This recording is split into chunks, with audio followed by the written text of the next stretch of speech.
Assalamualaikum warahmatullahi wabarakatuh. Shalom, Om Swastiastu, Namo Buddhaya, dan salam sejahtera bagi kita semua. Perkenalkan, saya Sakila Nur Azahra dengan NIM 205200069, Fakultas Hukum Universitas Tarumanegara semester 3. Di kesempatan kali ini saya akan memaparkan materi tentang white collar crime dalam tindak pidana korupsi di BUMN.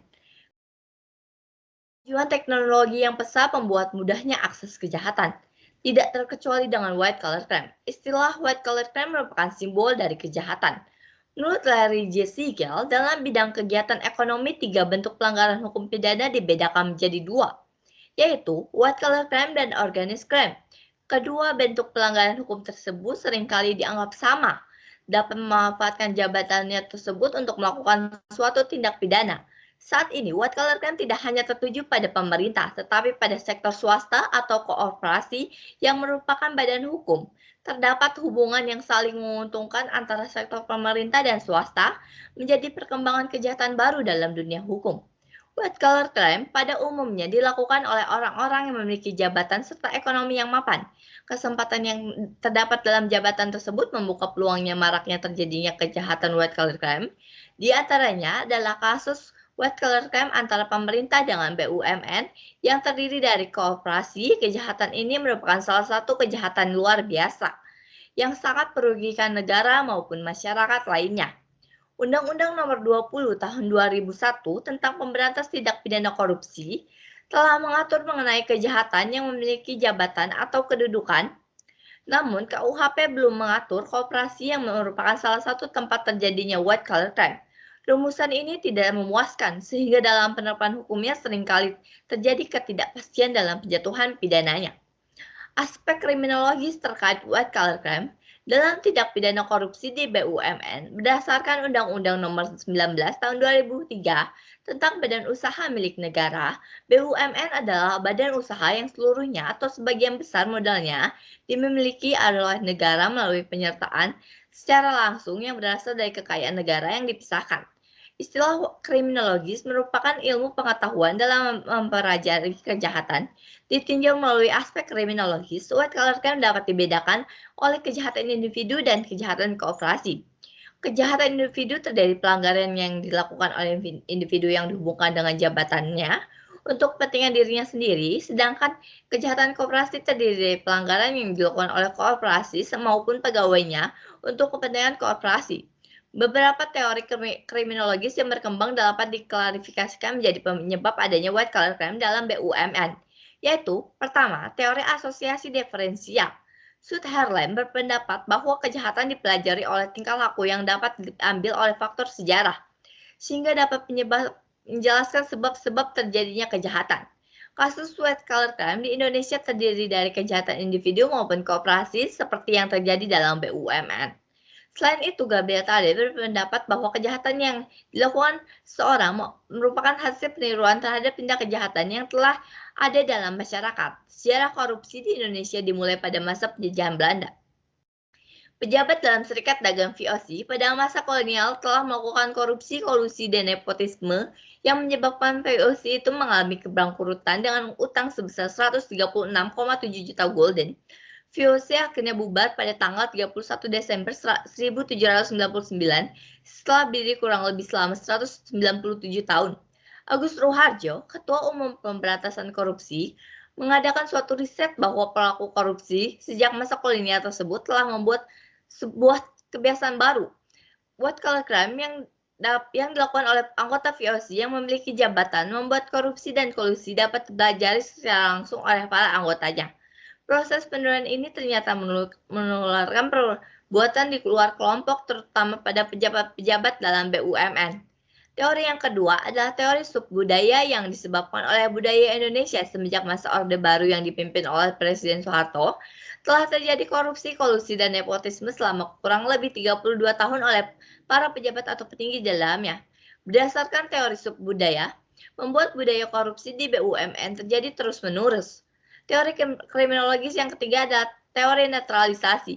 Asumsi dari teori ini adalah aktivitas manusia selalu dikendalikan oleh pemikirannya, bahwa setiap manusia berpotensi untuk melakukan kekhilafan, terutama bagi orang-orang yang memiliki jabatan.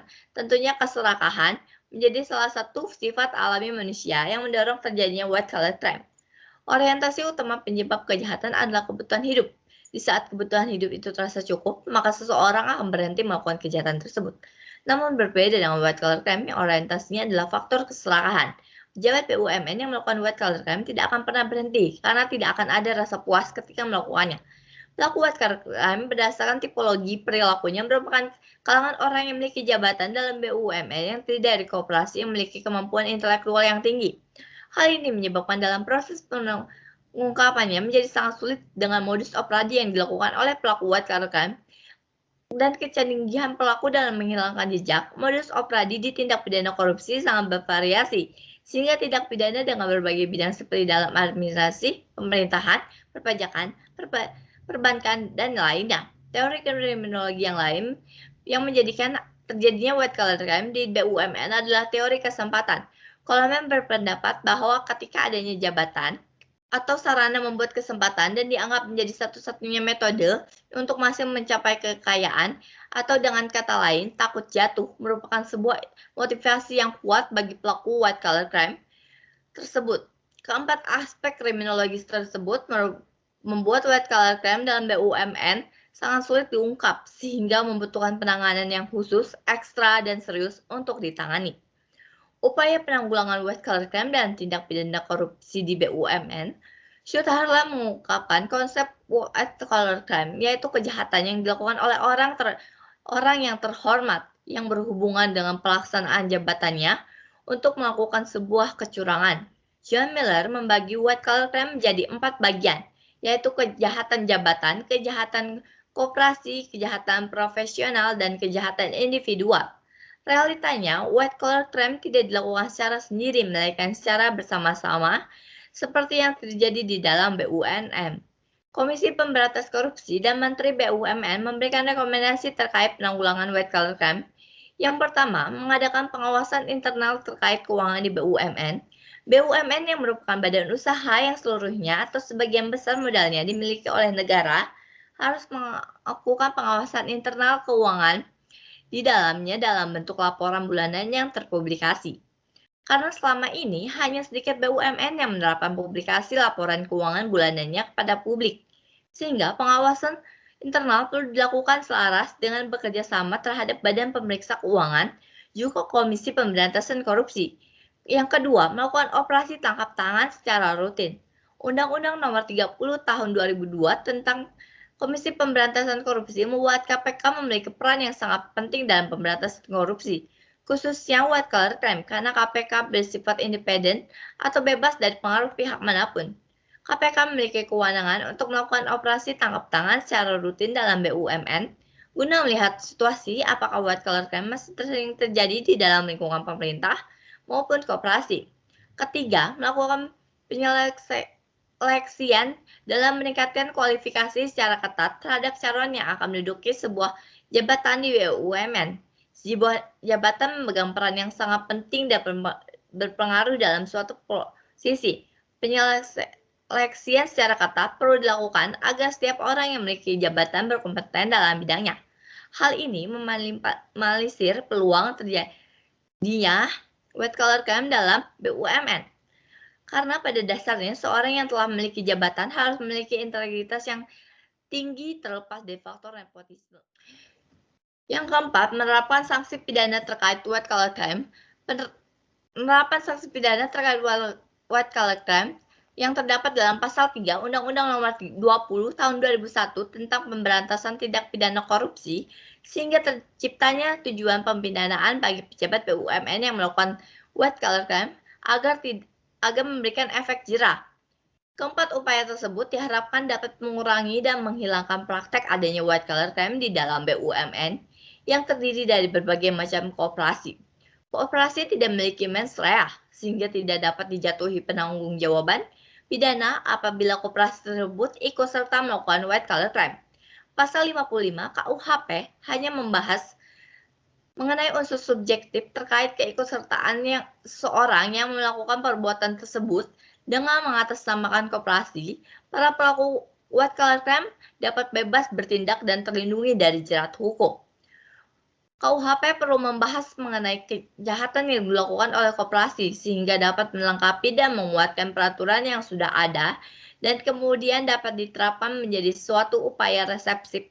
Dapat disimpulkan bahwa aspek kriminologis terkait dengan white collar crime dalam tindak pidana korupsi di BUMN terdiri dari 4 teori, yaitu teori asosiasi diferensial yang berasal dari faktor sejarah pada masa VOC, faktor subbudaya, yaitu berasal dari budaya korupsi yang telah disalahgunakan dan sekarang menjadi salah satu kebiasaan, teori netralisasi bahwa aktivitas manusia selalu dikendalikan oleh pemikirannya, sehingga orang yang memiliki jabatan dalam BUMN menjadi serakah, dan teori kesempatan, yaitu ketidakadanya kesempatan membuat white collar ketika adanya kesempatan membuat white collar crime dalam BUMN terus-menerus terjadi sehingga membuat perasaan takut jatuh. Upaya penanggulangan white collar crime dalam tindak pidana korupsi di BUMN terdiri dari upaya resepsif, yaitu dengan mengadakan pengawasan internal keuangan dalam BUMN, melakukan operasi tangkap tangan secara rutin yang dilakukan oleh Komisi Pemberantasan Korupsi, melakukan penyeleksian dengan meningkatkan kualifikasi secara ketat terhadap calon yang akan menduduki sebuah jabatan di dalam BUMN. Upaya resepsif yang dapat dilakukan adalah dengan cara melakukan penindakan tegas terhadap pelaku white collar crime di BUMN berdasarkan hukum yang berlaku, yaitu Undang-Undang Nomor 20 2001 tentang pemberantasan tindak pidana korupsi. Demikian yang bisa saya sampaikan, kurang lebihnya mohon maaf. Jika terdapat salah penyampaian, mohon maaf yang sebesar-besarnya. Terima kasih, salam sejahtera bagi kita semua. Shalom, Om Swastiastu, Namo Buddhaya, dan salam kebajikan bagi kita semua.